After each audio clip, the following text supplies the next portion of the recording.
On December 7th, 1941, the Japanese attacking our naval base at Pearl Harbor forced us out of our isolationist policies and brought the war to our doorstep. Now, this was not the only victory that the Japanese enjoyed in December of 1941. They also attacked our island garrisons on Guam, Wake, and our toehold in the Philippines. Now, we needed to strike back, and everyone, including President Roosevelt, agreed that we needed to change these headlines of Japanese victories to that of an American one. Now, the battleships have always been the darling of the Navy, but it's going to be the aircraft carrier that we're going to rebuild our Navy around and forge our way to victory. So a top-secret mission was needed to strike back at the enemy.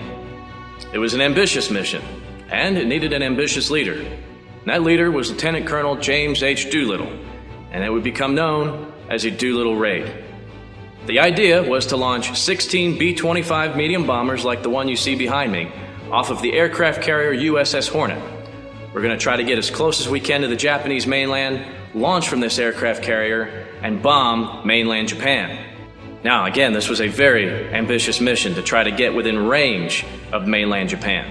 The American B-25 medium bomber, built by North American, typically had a crew from 3 to 6, 12 50 caliber machine guns, and a payload of 3,000 pounds.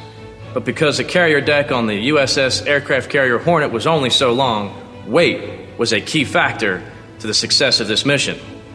So everything was stripped of these bombers except the essentials: fuel and bombs.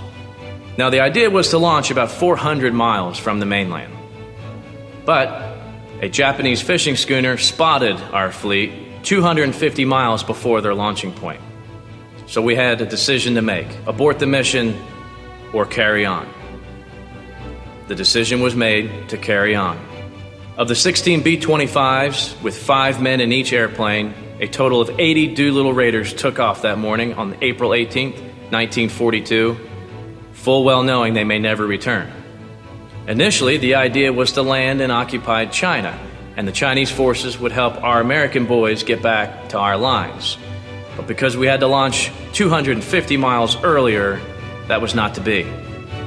Some of the Raiders had to ditch in the China Sea. Others had to crash land in China.